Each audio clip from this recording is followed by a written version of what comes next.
Okay, so the last time in class we talked about section 3.1, which was about exponential functions. So first of all, what we learned is what is the equation of an exponential function. And we saw exponential function has an equation in the form of function is equivalent to a times b to the power x, where your variable x usually in the other functions is as the exponent of the function. That's what we saw last time, the general equation of an exponential function. And then we said a couple of things has to satisfy for this a and b. First of all, a and b are real numbers. Then a cannot be equivalent to 0, because if a is equivalent to 0, this whole 0 times anything, the function goes to 0. That means um, the function what you have is not an exponential function, it's f of x equivalent to 0. Then the second thing is b cannot be equivalent to 1. So we saw if b is equivalent to 1, whatever the number you have for a does not matter, because a times 1 to the power x means is equivalent to like a, which becomes a constant function, which is like a horizontal line. So this cannot happen. Then the third thing we said is b also has to be positive, which means b has to be a number greater than 0. It could be a fraction, or it could be a whole number, or it could come in terms of a decimal, but it cannot be equivalent to 1, or it cannot be negative. So if you have an equation in that form, we call that one as an exponential function. So as an example, we said 2 times 3 to the power x will be an exponential function. The first thing we saw is when you have an exponential function, we learn what is the initial value of the exponential function. So the initial value, I said, is equivalent to the a. So if you look at this equation or this example, the initial value for that will be like a equivalent to this number, which is 2. So that's the first thing we learn how to about exponential function. And then I said the meaning of the initial value is the starting point, or when x equivalent to 0, what will be the function value. Also, that means when x equivalent to 0, any point will be the point that crosses the y-axis, the graph crosses the y-axis. You will be learning about the exponential graphs in section 3.3 next week. So as of now, if you see the initial value, that will be the x value 0 or the y-intercept number. Then the second thing we learned is something called the growth factor. So the meaning of that I said is how much this function or the f of x value increases when the x value increases. So when x increases by 1 unit or one number, how much the function value or the y value increase is called the growth factor in this exponential functions. And then we saw that is equivalent to the b. So in terms of our example, your b will be equivalent to 3. So when you see an equation, the first thing is for you all to be able to identify what is the initial value and what is the growth factor. And then the third thing we talked about is the growth rate of a function, growth rate of an exponential function. So for that, if I take an example like f of x equivalent to 3 times 1.03 to the power x, this is an example of another exponential function. So we can see that b value is equivalent to 1.03 here. So from that b, if you subtract a 1, in this case it will be like 0.03, This value is called the growth rate of the function. So as a percentage, sometimes we can write this growth rate as 0.03 means the same as 3%. So if you see an example where it says 3% growth rate or 5% growth decline, that means if it is a growth rate, a positive growth, then it will be 0.03 or 3%. If it is growth decay or like reduction of the growth, then it will be like a negative value of that percentage. So those were the things we discussed in terms of the exponential functions last time. And then the examples we did were like if you were given an equation, how to identify the initial value, growth factor, and the growth rate. Then the second kind of equation examples, if you were given bunch of data points, how to come up with the equation of an exponential function. And then the third kind we saw is if you were given a graph, based on some of the points in the graph, can we identify or find out the equation of an exponential function that represent that graph? Then the fourth kind is application problems, where you read a problem and we understand and write down an exponential function based on our understanding of this exponential function information. So those were the four kind of examples we did last time. And that's kind of like what you need to know in terms of this class. So if you all remember from chapter 1, when we are talking about functions, we say the functions are defined in terms of four different ways. So if you has an equation, you should be able to identify a function. If you have a data set, you should be able to see whether that relationship represent a function. The third one is if you see a graph, then we have to see whether that graph represent a function. Then the fourth one is the application. So we are learning all those four ways of identifying the function in terms of exponential function. So that's what we did last time. Um, any questions on any of those material?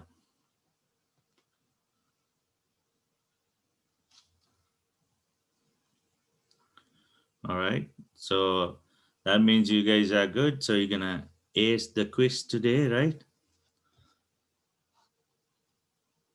Okay, so now let's look at a couple of examples. So like some of you had.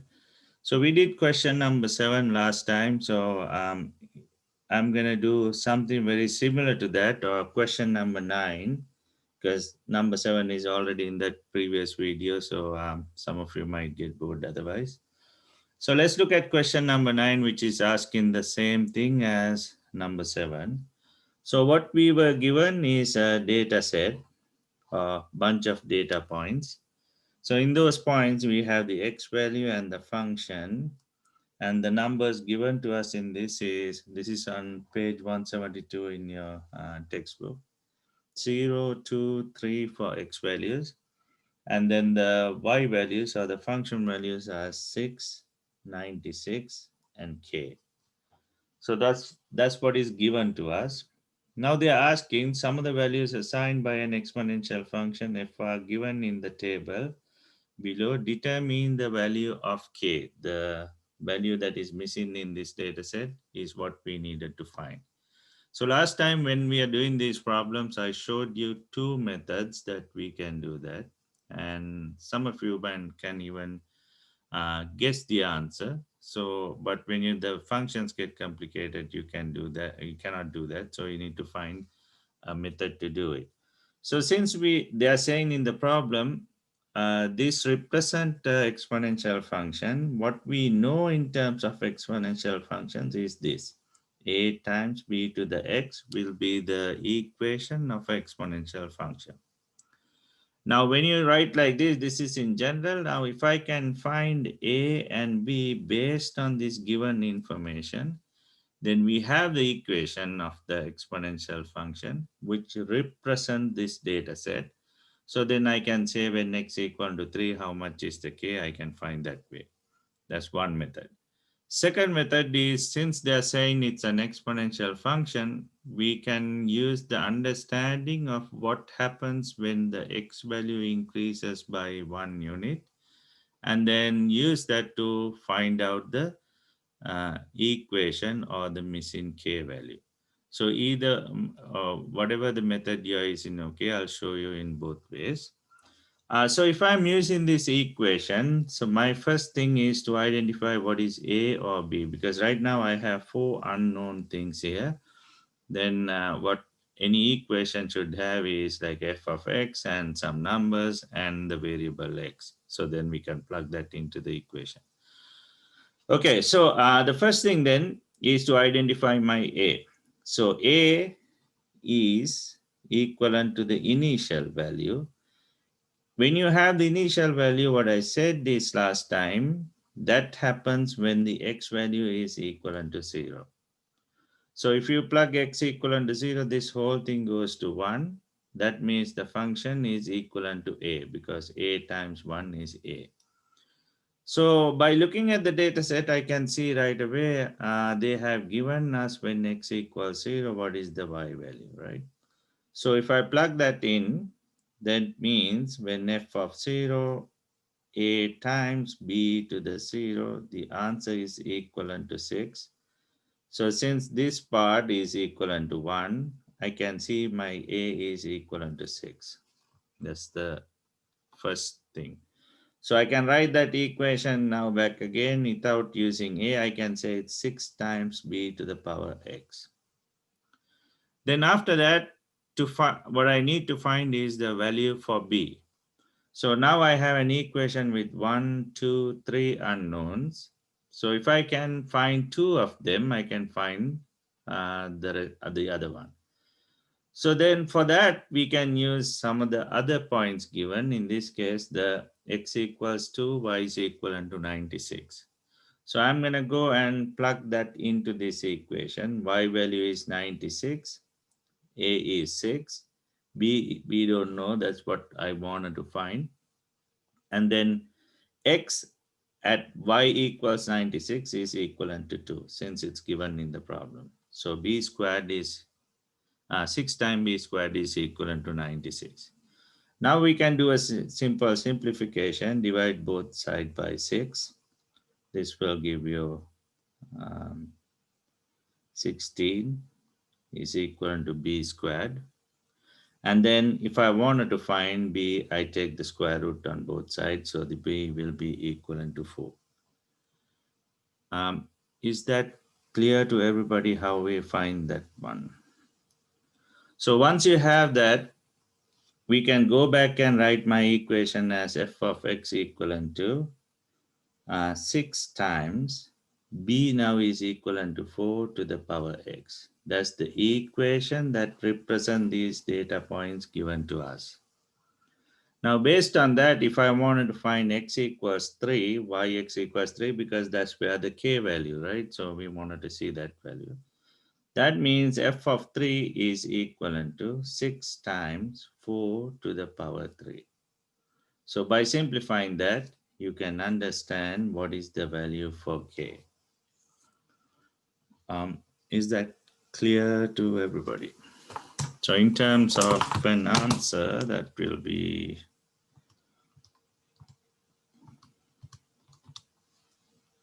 384. Any questions on that? Okay. Then the second method I mentioned is by using this understanding of what is this b value represent, right? So we know the initial value is a by looking at this data set.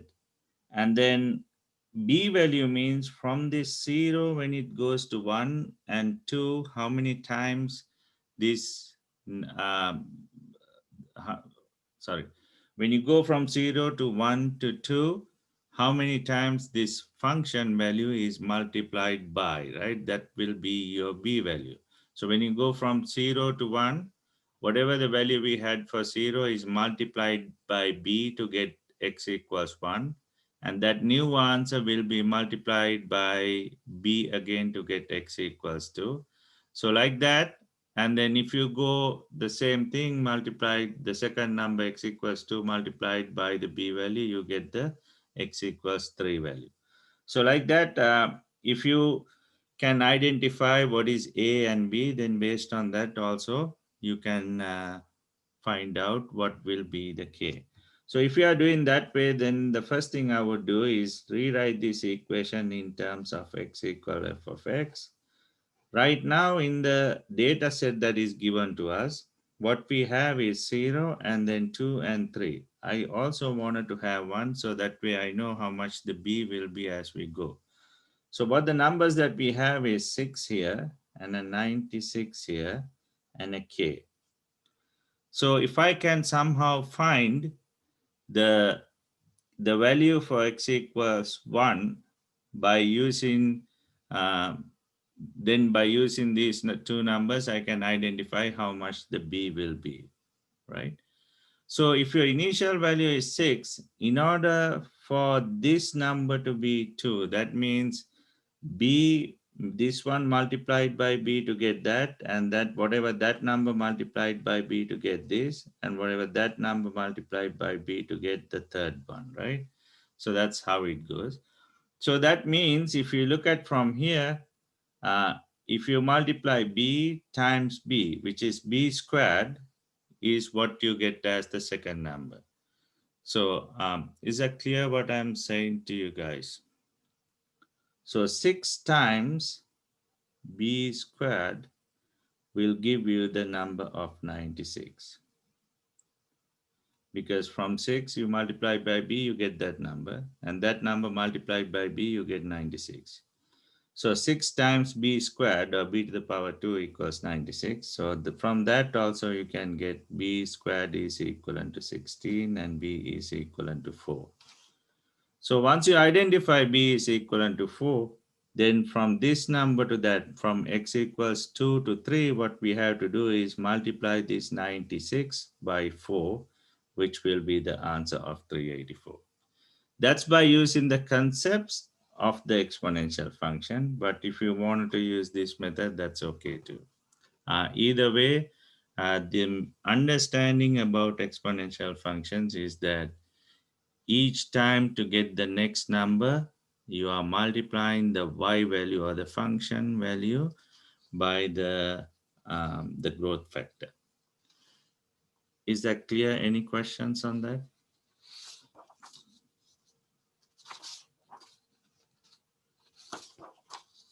All right. Then look at the next example somebody has. So this is kind of like the review. So that's why I'm taking the time and explaining this as well. And then we can go to the next section afterwards. So number 15, we said a town has a population of 600 people in the year 2010. So when you start from 2010, the population in that town was 600 people. And then and is growing at an annual rate of 3%. So that means the growth rate is given to us at 3%, or we say 0.03 as a decimal. And then let t represent years after 2010. So whatever the function we are writing is in terms of when time changes, what is the population will be. So we say the function of time change will give you the population. This f of t will be the population value. And it starts from 2010. That means when t equals 0, that's the starting point, will be in 2010. Then f be the function that to each time t after 2010, assign the population of the town at time t, determine the formula for f of t. So if this is t equals 0 is 2010, that means for this problem, my a value will be 600, right? Because at t equals 0, they have given us the population is 600. So whatever the equation we have will have an initial value of 600 and b to the power t. Is that clear? Then the next thing is identifying the b. So to identify the b, they are saying there is a growth rate of 0.03 or 3%. That means we know the growth factor will be whatever the growth rate, which is 0.03 plus 1. In this case, it will be 1.03, and that will be your B value. Because in order to find the growth rate, we subtract 1 from B, if you remember from the earlier explanation. So in order to find the B value, then what we need to know is if you are given the growth rate to find the B value, what we do is add 1 to that number. So that means my equation that they're talking about will look like this: 600 times 1.03 to the power t. That's the equation that will represent this information. Any questions? All right. Then we go to number 13, part B. I think somebody wants me to do. So in this graph, again, this graph is not according to the scale, but I'll mark some important points and go from there. So the graph will look like something like that. And then in order to solve this or find the equation of the graph, I need some more information. So that's given by looking at the graph. One of the things I can see is when x is equivalent to 1, the y value is 1. So one of the points in that graph is 1 and 1. And then when x value is 2, the y value is 4. So another point in this graph is 2 and 4. So those were some of the things I can find out. Usually, if this where it crosses the y-axis is clear, then we can use that as my initial point. But in this graph, it's not clear, so I'm not gonna assign any point for that. So what that means is I don't know the initial value right now, but I can see the graph has two other points that we can visibly see, right? So after that, the goal is to write down an equation of f of x equivalent to a times b to the power x. In there, I need to identify what is my a and what is my b. So since we only know 2 points, let's use those 2 points and try to come up or find out the a value and b value. So if I'm using this first point of 1 and 1, I can rewrite this graph. The y value, or when x is equivalent to 1, the answer is equivalent to 1. That's what that means. And that will give me 1 is equivalent to a times b to the power 1, right? Because x is equivalent to 1, the y is equivalent to 1. Similarly, when x is equivalent to 2, y is equivalent to 4, that means f of 2 is equivalent to 4, which means 4 is equivalent to a times b to the power 2. So that's the information that we know. Then by using this first equation and second equation, our goal is to find what could be a and what could be b. So there are different ways to do that, and like again, you can also think about the b value can be easily found, because if you look at this graph, x equals 1, the y is 1. And what we said about b is when the x value increases from 1 to 2, how much the y value increases, right? That, that number increases by multiplying the y value here by b. So in terms of when you go from x equals 1 to x equals 2, I can see that the y value 1 moves from 1 to 4. That means in order to get from 1 to 4, the b has to be equivalent to 4, right? So if you multiply the x value, 1 equivalent to f of x, which is 1, times by the b will be the value that you get for b when x equals 2. Does that make sense to everybody? So that's one of the things we Could you know. repeat that part, Yes. please?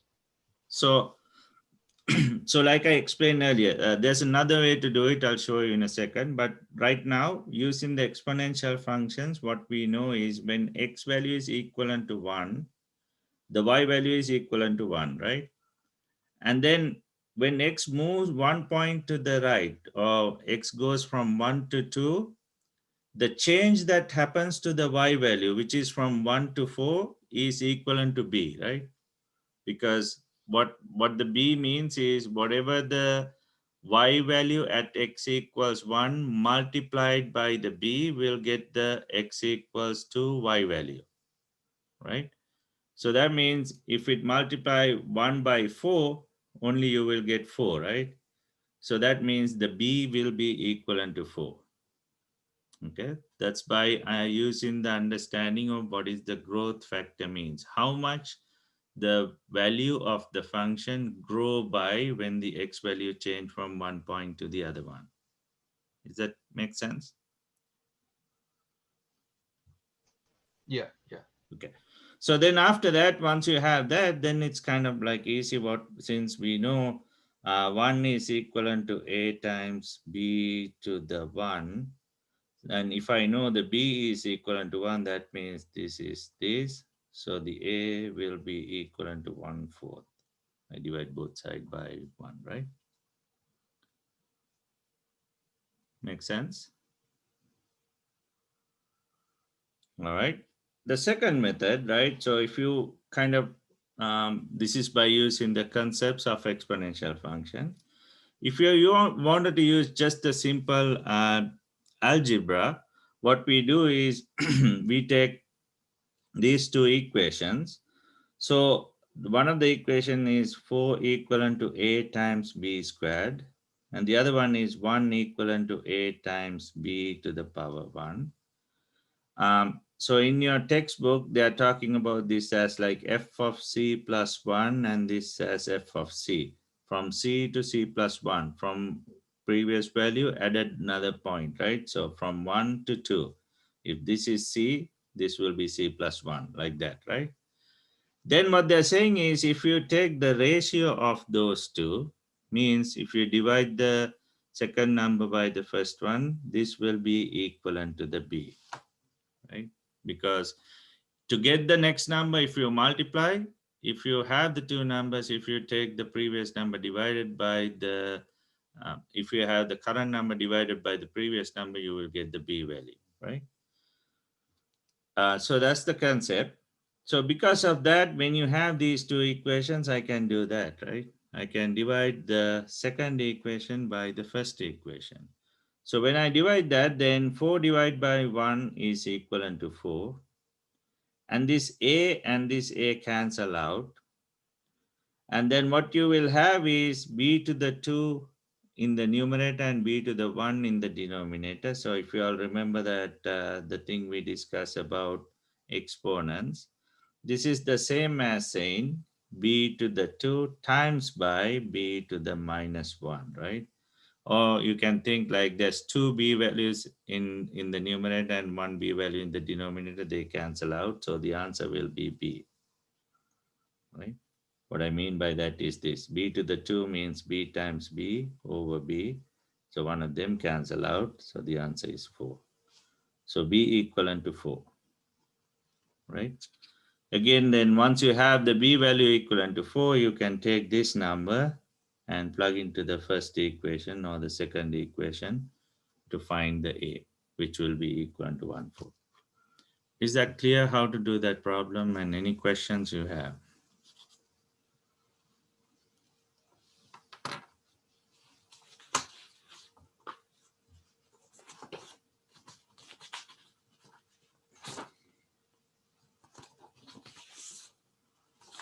All right. So that's kind of the review from the material from last time.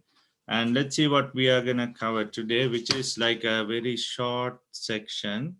What we are trying to see is to discuss the difference between the exponential functions and the linear functions, or to compare exponential functions to linear function. So we start by, this is section 3.2. So we start by understanding or reminding ourselves of what we know about linear functions, right? So linear functions. So what we know about linear functions, first of all, is a linear functions has equation in this form. So mx plus b that you learn in chapter 2. And then the graph of a linear function is a straight line. So something like that. Or it could go the other way if the slope is negative. And then in terms of this b is the value that crosses the y-axis. We call the y-intercept. And this m is called the slope of the linear function. How do you find the m is if you have two different points, you can take the y2 minus y1 over x2 minus x1. X and y are the coordinates of the 2 points. We say is equivalent to m.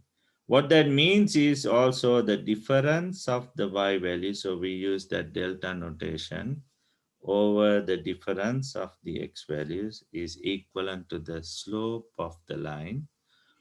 The slope, what tells us is if the slope is positive, means positive number, the graph of the linear function is in this type of a graph. We call it an increasing graph. And then if the slope is negative, we know the graph of the linear function is this kind. Oof, It, it should be like that. It's a straight line. And we call that one as decreasing graph. So these are some of the things we know about the linear functions, right? So what the slope tells us, the slope m, or what we call the difference of y over the difference of x value, by looking at the slope value, we can see the function, how much the function is changing from one point to the another point. So that's what the slope of a linear function tells, right? So as an example, if I have a function like f of x equivalent to 3x plus 5, since this one is in the form of f of x equal to mx plus b, I can see my m, or the slope, is equivalent to 3, right? So what that tells you is the difference between two y values over the difference between the um, two x values is equivalent to 3. So in terms of a graph, this is how that will look like, right? So let's say you have a point somewhere in here. If your slope is 3, that means when you go from, let's say this is 1 and this is 2.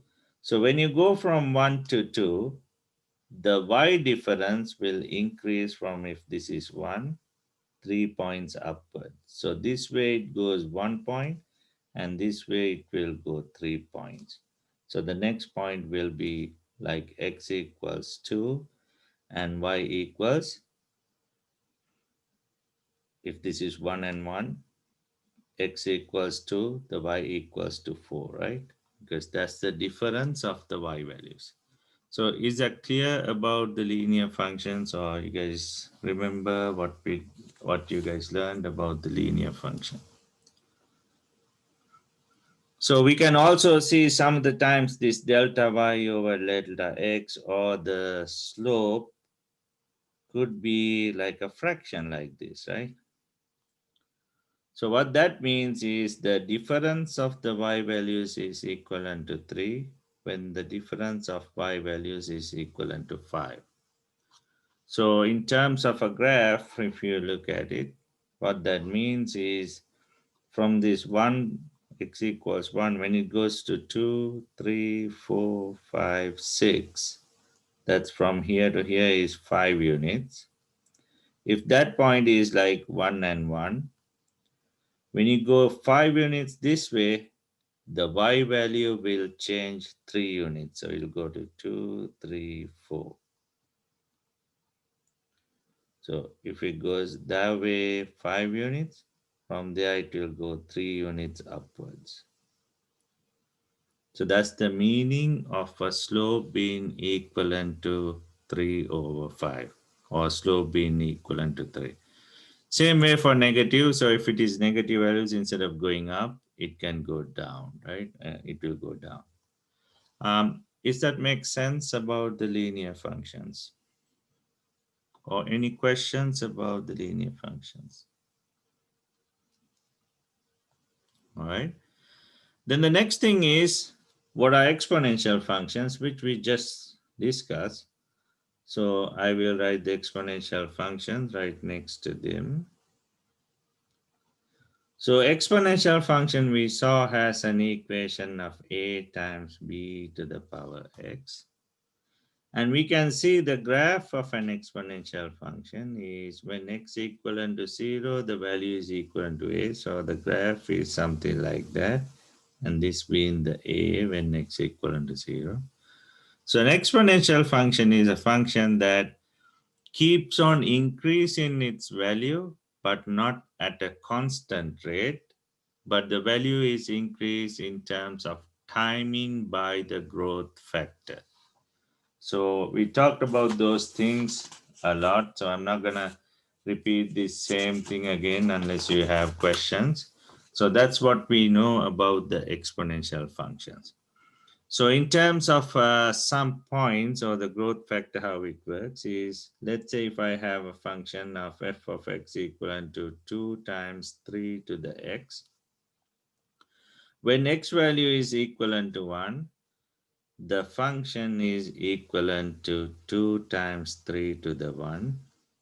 When x value is increased to 2, f of 2 will be like 2 times 3 to the 2, which means 2 times 3 times 3.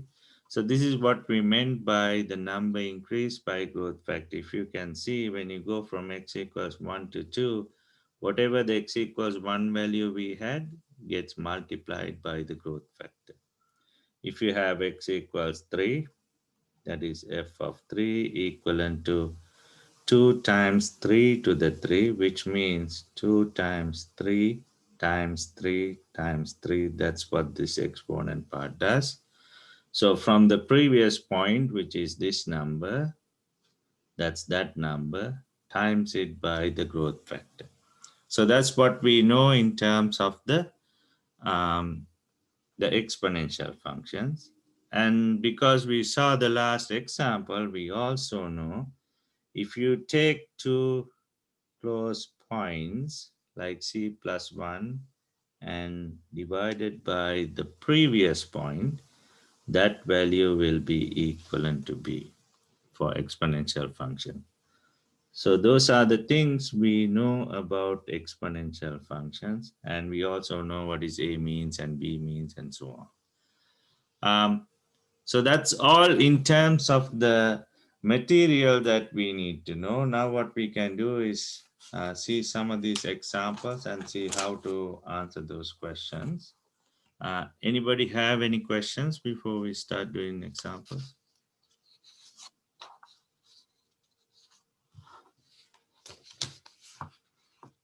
All right. Silence means we are good. So these exercises are in page 176 and onwards in your textbook. So one of the things, first type of things, what we need to know is, first of all, I'll add one more to whatever the exercises. So if you see an equation like this, and if you see an equation like this, you should be able to identify whether which one is a linear function, which one is an exponential function, right? So based on that understanding, if you look at a graph, if the graph is a straight line like that, we say it's a linear function. And then if the graph is a function that keeps on increasing, or keeps on decreasing, that is a exponential function. So identifying a exponential, or the identifying the difference between exponential functions and linear functions, is the first thing that you need to learn based on a graph or based on an equation. Then the second thing is, if you were given a data set, which means like x and f of x values, you should be able to identify whether that data set represent an exponential function or a linear function. So before we do exercises, let's think how that will look like. So let's say if you have a bunch of values in a data set like x equals 1 and 2 and 3. So we'll assume that when x equals 1, the y value is equivalent to 10. And then the slope is, if the slope is equivalent to 2, what that what you will see in this data set is when x equivalent to 2, you will be adding the slope to the equation, right? So what that means is you will have an of equation with a slope of 2, right? So each time that number will be added as we x goes from 1 to 2 to 3, that slope will be added to the data point. Is that clear what I mean? All right. Then if you look at the data set like in here, if the first number is equivalent to 2, and if we say the growth factor is equivalent to 4, when the x value is 2 and 3, what happens is this number will be multiplied by 4 to get the next number, so which will be 8. And then that number will be multiplied by 4 to get the next number, which will be 32. So if you see a data set in that form where by multiplying the previous number, you get something compared to adding a number, is what we see in an exponential function. So we know how to identify exponential function in terms of an equation, graph, and data set. Remember, those are the things that we discuss about identifying functions at the very beginning in chapter 1.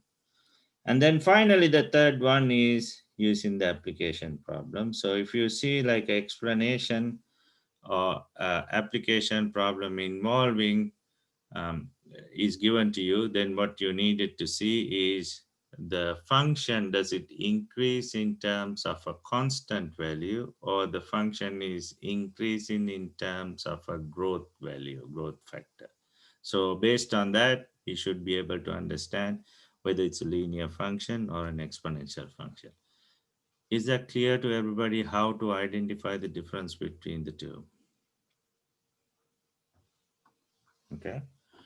Now, if you look at some of the some of the examples, so the exercises 1 and 2, so 1 through 4, they are, they have given you different graphs, and by looking at the graphs, you have to identify first of all whether it's a linear function or an exponential function.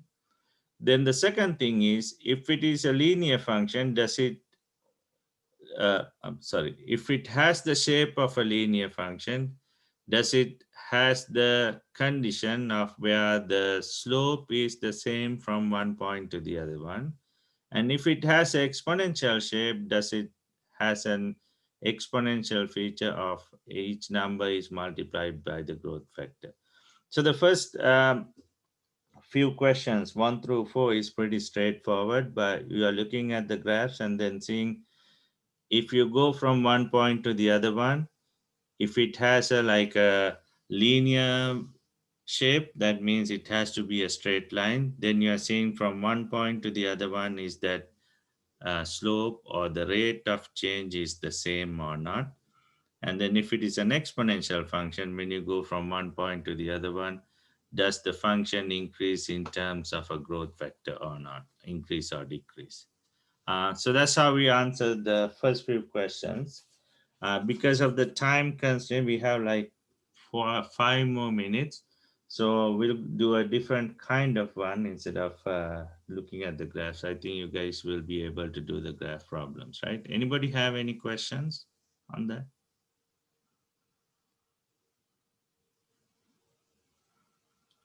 All right. So the silence means you guys don't have any questions. So let's go to the, as an example, let's see like question number 7 in here. So we saw in terms of equation, we saw in terms of graphs. Then the third kind is when you were given a data set. So in this example, they have given you a data set like this. X is x and the function values. X is equivalent to 2, 3, 4, and then 10, 4, and k. So it's saying consider the table of values of a function f given below. Assume that the f is a linear function and use this to compute the value of k. Then assume the f has no longer a linear function but is instead an exponential function and use that to determine the value of k. So if it is a linear function,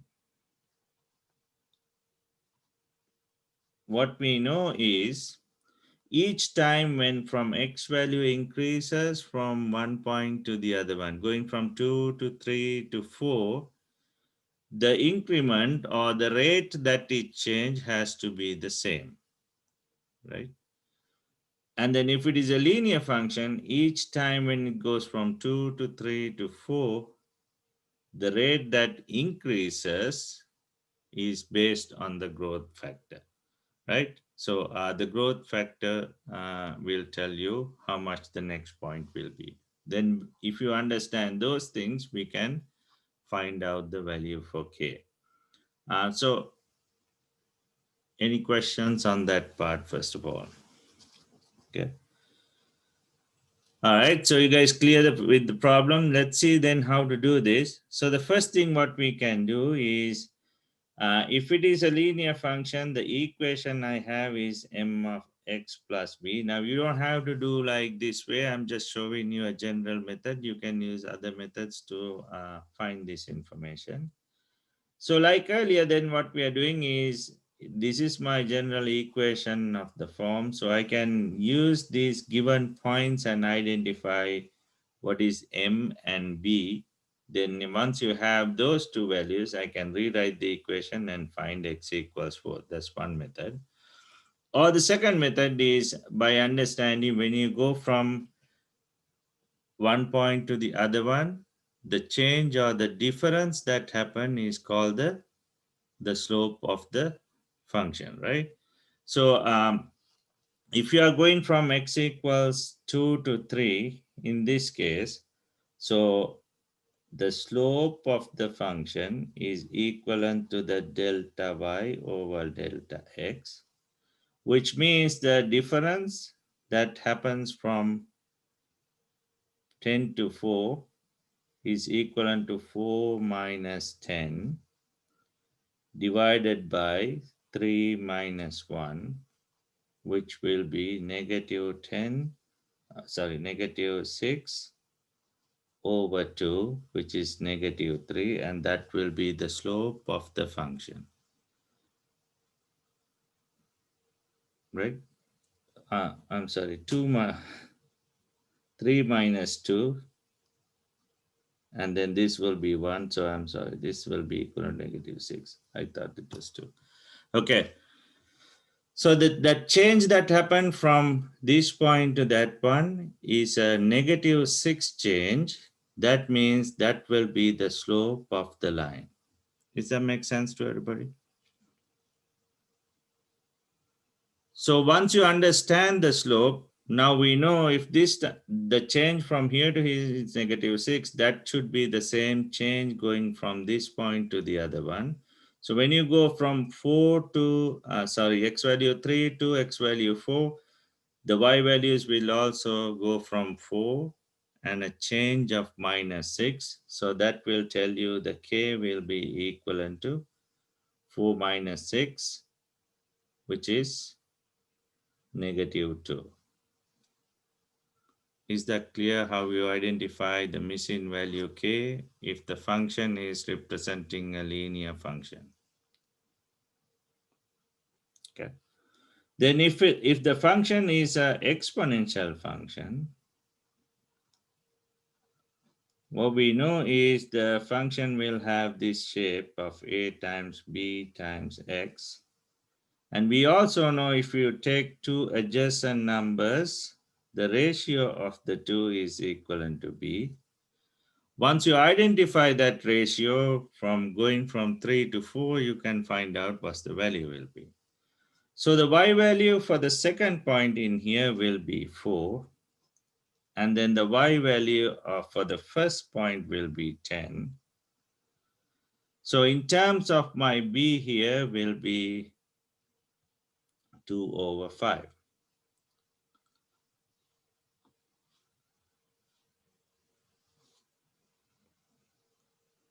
right?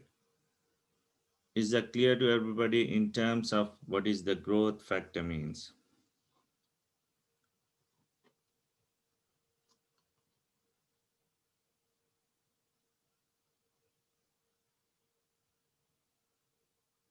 Make sense? All right. So if that's the relationship, then in terms of finding the next point, like when you go from here to this one, whatever this 4 number has to be multiplied by the growth factor in order to get the value. So that will be your k answer. So in terms of the exponential function, this number will be 8 over 5 will be equivalent to k.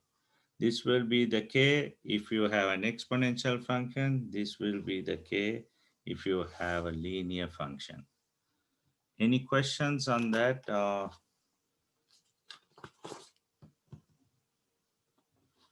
So if you look at all the problems from question number 6 to 14 will be these kind of questions.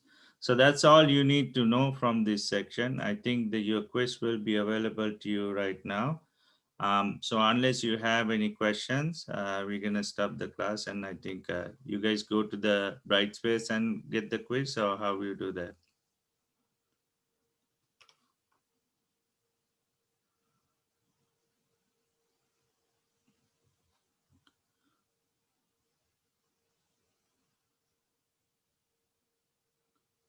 Okay, so I will stop the class here now, and you guys can go to Brightspace and then take the quiz. And this video also will be posted in Brightspace. And if you have any questions, like I mentioned last time, send me an email. And unless you have any other questions, um, unless you have any other questions, we're done for the class today.